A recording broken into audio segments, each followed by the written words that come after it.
سالار ہمیشہ کی طرح اس دن ڈاکٹر صاحب کے پاس آیا ہوا تھا۔ ڈاکٹر صاحب نے ابھی اپنا لیکچر شروع نہیں کیا تھا جب ان کے پاس بیٹھے ایک ادھیڑ عمر آدمی نے کہا، ڈاکٹر صاحب، آدمی کو پیر کامل مل جائے تو اس کی تقدیر بدل جاتی ہے۔ سالار نے گردن موڑ کر اس شخص کو دیکھا۔ وہ وہاں پچھلے چند دن سے آ رہا تھا۔ اس کی نسلیں سنور جاتی ہیں۔ میں جب سے آپ کے پاس آنے لگا ہوں مجھے لگتا ہے کہ میں ہدایت پا گیا ہوں۔ میرے الٹے کام سیدھے ہونے لگے ہیں۔ میرا دل کہتا ہے مجھے پیر کامل مل گیا ہے۔ میں آپ کے ہاتھوں پر بیعت کرنا چاہتا ہوں۔ وہ بڑی عقیدت مندی سے ڈاکٹر صاحب کا ہاتھ پکڑے ہوئے کہنے لگا۔ کمرے میں مکمل خاموشی چھا گئی تھی۔ ڈاکٹر صاحب نے نرمی سے اس شخص کے ہاتھ پر تھپکی دیتے ہوئے اپنا ہاتھ چھڑا لیا۔ تقی صاحب، میں نے زندگی میں آج تک کسی سے بیعت نہیں لی۔ آپ کے منہ سے پیر کامل کا ذکر سنا۔ پیر کامل کون ہوتا ہے؟ پیر کامل کس کو کہتے ہیں؟ وہ کیا کرتا ہے؟ اس کی ضرورت کیوں ہوتی ہے؟ وہ بڑی سنجیدگی سے اس شخص سے پوچھ رہے تھے۔ آپ پیر کامل ہیں؟ اس شخص نے کہا۔ نہیں، میں پیر کامل نہیں، ڈاکٹر سبت علی نے کہا۔ آپ سے مجھے ہدایت ملتی ہے۔ اس شخص نے اصرار کیا۔ ہدایت تو استاد بھی دیتا ہے، ماں باپ بھی دیتے ہیں، لیڈرز بھی دیتے ہیں، دوست احباب بھی دیتے ہیں۔ کیا وہ پیر کامل ہو جاتے ہیں؟ آپ گناہ نہیں کرتے۔ وہ آدمی گڑبڑا گیا۔ ہاں، دانستہ طور پر نہیں کرتا۔ اس لیے نہیں کرتا کیونکہ مجھے گناہ سے خوف آتا ہے۔ یہاں پر بیٹھے بہت سے لوگ دانستہ طور پر گناہ نہیں کرتے ہوں گے کیونکہ میری طرح انہیں بھی گناہ سے خوف آتا ہوگا، مگر نادانستگی میں مجھ سے کیا سرزد ہو جاتا ہے اسے میں نہیں جانتا۔ ہو سکتا ہے نادانستگی میں مجھ سے بھی گناہ سرزد ہو جاتے ہوں۔ انہوں نے مسکراتے ہوئے کہا، آپ کی دعا قبول ہو جاتی ہے۔ وہ آدمی اپنے موقف سے ہٹنے کو تیار نہیں تھا۔ دعا تو ماں باپ کی بھی قبول ہوتی ہے، مجبور اور مظلوم کی دعا بھی قبول ہوتی ہے، اور بھی بہت سے لوگوں کی قبول ہوتی ہے، لیکن آپ کی تو ہر دعا قبول ہو جاتی ہے۔ اس نے اصرار کیا۔ ڈاکٹر سبت علی صاحب نے انکار میں سر ہلایا۔ نہیں، ہر دعا تو قبول نہیں ہوتی۔ میں کئی سالوں سے ہر روز مسلمانوں کی نشاط الثانیہ کی دعا کرتا ہوں، ابھی تک تو قبول نہیں ہوئی۔ ہر روز میری کی جانے والی دعائیں قبول نہیں ہوتی، لیکن آپ کے پاس جو شخص دعا کروانے کے لیے آتا ہے اس کے لیے آپ کی دعا ضرور قبول ہو جاتی ہے۔ ڈاکٹر صاحب کی مسکراہٹ اور گہری ہو گئی۔ آپ کے لیے کی جانے والی دعا قبول ہو گئی ہوگی۔ یہاں بہت سے ایسے ہیں جن کے لیے میری دعا قبول نہیں ہوتی یا نہیں ہوتی۔ وہ اب کچھ نہیں بول سکتا۔ آپ میں سے اگر کوئی بتا سکے کہ پیر کامل کون ہوتا ہے؟ وہاں موجود لوگ ایک دوسرے کو دیکھنے لگے۔ پیر کامل نیک شخص ہوتا ہے، عبادت گزار شخص، پارسا آدمی۔ ڈاکٹر سبت علی نے سر ہلایا۔ بہت سے لوگ نیک ہوتے ہیں، عبادت گزار ہوتے ہیں، پارسا ہوتے ہیں۔ آپ کے ارد گرد ایسے بہت سارے لوگ ہوتے ہیں، تو کیا وہ سب پیر کامل ہوتے ہیں؟ نہیں، پیر کامل وہ آدمی ہوتا ہے جو دکھاوے کے لیے عبادت نہیں کرتا، دل سے عبادت کرتا ہے، صرف اللہ کے لیے۔ اس کی نیکی اور پارسائی ڈھونگ نہیں ہوتی۔ ایک اور شخص نے اپنی رائے دی۔ اپنے حلقہ احباب میں آپ میں سے ہر ایک کسی نہ کسی ایسے شخص کو ضرور جانتا ہوگا جس کی عبادت کے بارے میں اسے یہ شبہ نہیں ہوتا کہ وہ ڈھونگ ہے، جس کی نیکی اور پارسائی کا بھی آپ کو یقین ہوتا ہے۔ تو کیا وہ شخص پیر کامل ہے؟ کچھ دیر خاموشی، پھر ایک اور شخص نے کہا، پیر کامل ایسا شخص ہوتا ہے جس کے الفاظ میں تاثیر ہوتی ہے کہ وہ انسان کا دل بدل دیتے ہیں۔ تاثیر بھی بہت سے لوگوں کے الفاظ میں ہوتی ہے، کچھ کے منہ سے نکلنے والے الفاظ میں، کچھ کے قلم سے نکلنے والے الفاظ میں۔ تاثیر تو اسٹیج پر کھڑے ایک کمپیئر اور اخبار کا کالم لکھنے والے ایک جرنلسٹ کے الفاظ میں بھی ہوتی ہے۔ تو کیا وہ پیر کامل ہوتے ہیں؟ ایک اور شخص بولا، پیر کامل وہ ہوتا ہے جسے الہام اور وجدان ہو، جو مستقبل کو بوجھ سکے۔ ہم میں سے بہت سارے لوگ ایسے خواب دیکھتے ہیں جن میں مستقبل میں درپیش آنے والے حالات سے ہمیں آگاہی ہو جاتی ہے۔ کچھ لوگ استخارہ بھی کرتے ہیں اور چیزوں کے بارے میں کسی حد تک جان جاتے ہیں۔ کچھ لوگوں کی چھٹی حس بہت تیز ہوتی ہے، وہ خطروں کو بھانپ جاتے ہیں۔ پیر کامل کون ہوتا डॉक्टर साहब कुछ देर खामोश रहे। उन्होंने फिर अपना सवाल दोहराया, पीर कामिल कौन हो सकता है? सालार उलझन आमेज अंदाज में डॉक्टर सिब्त अली के चेहरे को देखने लगा। क्या डॉक्टर सिब्त अली के अलावा कोई और पीर कामिल हो सकता था? अगर वो नहीं थे तो फिर कौन था? और कौन हो सकता है? वहां बैठे हुए लोगों के दिलो दिमाग में एक ही गूंज थी। डॉक्टर सिब्त अली एक एक का चेहरा देख रहे थे। फिर उनके चेहरे की मुस्कुराहट आहिस्ता आहिस्ता माधूम हो गई। पीर कामिल में कामिलियत होती है। कामिलियत उन तमाम चीजों का मजमुआ होती है जो आप कह रहे थे। पीर कामिल वो शख्स होता है जो दिल से अल्लाह की इबादत करता है, नेक और पारसा होता है, उसकी हर दुआ कबूल होती है, इस हद तक जिस हद तक अल्लाह चाहे। उसके अल्फाज में तासीर भी होती है, वो लोगों को हिदायत भी देता है, मगर उसे इल्हाम नहीं होता, उसे विजदान होता है। वही उतरती है उस पर, और वही किसी आम इंसान पर नहीं उतरती, सिर्फ पैगंबर पर उतरती है। 1,24,000 पैगंबरों में से हर पैगंबर कामिल था, मगर पीर कामिल वो है जिस पर नबूवत का सिलसिला खत्म कर दिया जाता है। हर इंसान को जिंदगी में कभी न कभी पीर कामिल की जरूरत पड़ती है। कभी न कभी इंसानी जिंदगी उस मोड़ पर आकर जरूर खड़ी हो जाती है जब ये लगता है कि हमारे लबों और दिलों से निकलने वाली दुआएं बेअसर हो गई हैं। हमारे सजदे, हमारे फैले हुए हाथ रहमतों और नेमतों को अपनी तरफ मोड़ नहीं पा रहे। यूं लगता है जैसे कोई ताल्लुक था जो टूट गया है। फिर आदमी का दिल चाहता है अब उसके लिए कोई और हाथ उठाए, किसी और के लब उसकी दुआ अल्लाह तक पहुंचाए, कोई और अल्लाह के सामने उसके लिए गिड़गिड़ाए। कोई ऐसा शख्स जिसकी दुआएं कबूल होती हों, जिसके लबों से निकलने वाली इल्तिजाएं उसके अपने लफ्ज़ों की तरह वापस ना मोड़ दी जाती हों। फिर इंसान पीर कामिल की तलाश शुरू करता है, भागता फिरता है दुनिया में किसी ऐसे शख्स के लिए जो कामिलियत की किसी न किसी सीढ़ी पर खड़ा है। पीर कामिल की ये तलाश इंसानी जिंदगी के इर्तिका से अब तक जारी है। ये तलाश वो ख्वाहिश है जो अल्लाह खुद इंसान के दिल में पैदा करता है। इंसान के दिल में ये ख्वाहिश, ये तलाश ना उतारी जाती तो वो पैगंबरों पर कभी यकीन ना लाता, कभी उनकी पैरवी और अताअत करने की कोशिश ना करता। पीर कामिल की ये तलाश ही इंसान को हर जमाने में उतारे जाने वाले पैगंबरों की तरफ ले जाती रही। फिर पैगंबरों की मबऊसियत का ये सिलसिला हज़रत मोहम्मद सल्लल्लाहु अलैहि वसल्लम के साथ ख़त्म कर दिया गया।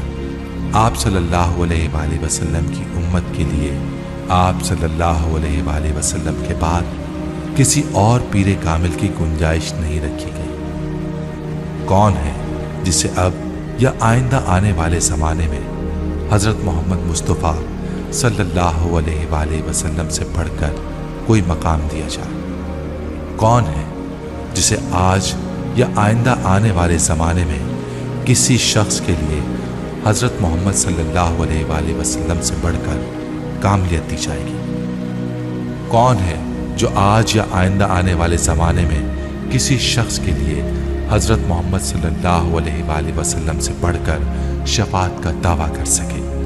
जामिद और मुस्तकिल खामोशी की सूरत में आने वाला नफ़ी में ये जवाब हमसे सिर्फ एक सवाल करता है। पीर कामिल सल्लल्लाहु अलैहि वसल्लम को छोड़कर हम दुनिया में और किस वजूद को खोजने निकल खड़े हुए हैं? पीर कामिल सल्लल्लाहु अलैहि वसल्लम के बैत शुदा होते हुए हमें दूसरे किसी शख्स की बैत की ज़रूरत रह गई है? पीर कामिल सल्लल्लाहु अलैहि वसल्लम के रास्ते पर चलने के बजाय हमें दूसरा कौन सा रास्ता अपनी तरफ खींच रहा है? क्या मुसलमानों के लिए एक अल्लाह, एक कुरान, एक रसूल सल्लल्लाहु अलैहि वसल्लम और उनकी सुन्नत काफ़ी नहीं? अल्लाह और उसके रसूल सल्लल्लाहु अलैहि वसल्लम और उसकी किताब के अलावा और कौन सा शख्स, कौन सा कलाम है जो हमें दुनिया और आखिरत की तकलीफ़ों से बचा सकेगा, जो हमारी दुआओं को कबूलियत बख्शे, जो हम पर नेमतें और रहमतें नाजिल कर सके? कोई पीर कामिल का फ़िरका बता सकता है? नहीं बता सकता। डॉक्टर सिब्त अली कह रहे थे, वो सिर्फ मुसलमान थे, वो मुसलमान जो ये यकीन रखते थे कि अगर वो सिरात मुस्तकीम पर चलेंगे तो वो जन्नत में जाएंगे, उस रास्ते से हटेंगे तो अल्लाह के अजाब का निशाना बनेंगे। और सिरात मुस्तकीम वो रास्ता है जो अल्लाह अपने पैगंबर सल्लल्लाहु अलैहि वसल्लम के जरिए कुरान पाक में बताता है, साफ, दो टोक और वाज़ेह अल्फाज में। वो काम करें जिसका हुक्म अल्लाह अपने रसूल मोहम्मद सल्लल्लाहु अलैहि वसल्लम के जरिए देता है, और उस काम से रुक जाएं जिससे मना किया जाता है। अल्लाह, हज़रत मोहम्मद सल्लल्लाहु अलैहि वसल्लम और कुरान किसी बात में कोई इबाहम नहीं रखते।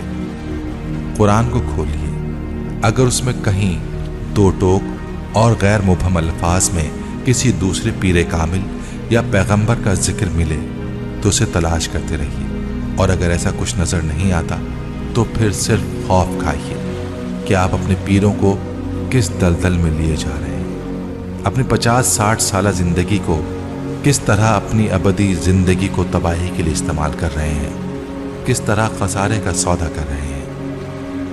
हिदायत की तलाश है, कुरान खोलिए। क्या है वो जो आपको नहीं बता देता? वो आपको मासूम, अनजान और बेखबर नहीं रहने देता।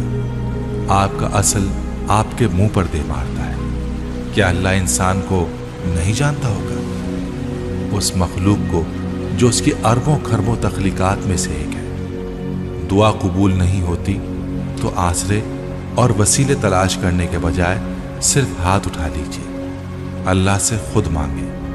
दे दे तो शुक्र करें और ना दे तो सब्र, मगर हाथ आप खुद ही उठाएं। जिंदगी का करीना और सलीका नहीं आ रहा तो उसवाए हसना सल्लल्लाहु अलैहि वसल्लम की तरफ चले जाएं, सब कुछ मिल जाएगा आपको। एहतराम हर एक का करें, हर वली का, हर मोमिन का, हर बुजुर्ग का, हर शहीद का, हर सालेह का, हर पारसा का, मगर अपनी जिंदगियों में हिदायत और रहनुमाई सिर्फ हजरत मोहम्मद सल्लल्लाहु अलैहि वसल्लम से लें, क्योंकि उन्होंने आप तक अपने ज़ाती अहकामात नहीं पहुंचाए। जो कुछ बताया वो अल्लाह का नाजिल करता है। डॉक्टर सिब्त अली कौन है, क्या है, कौन जानता है उसे?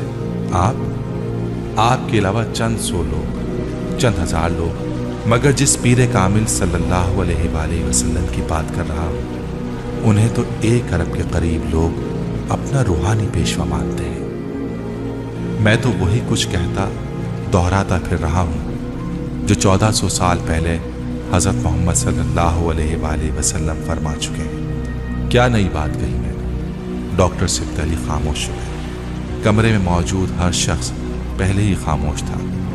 उन्होंने वहां बैठे हर शख्स को जैसे आईना दिखा दिया था, और आईने में नजर आने वाला अक्स किसी को हू ला रहा था, किसी को लर्जा रहा था।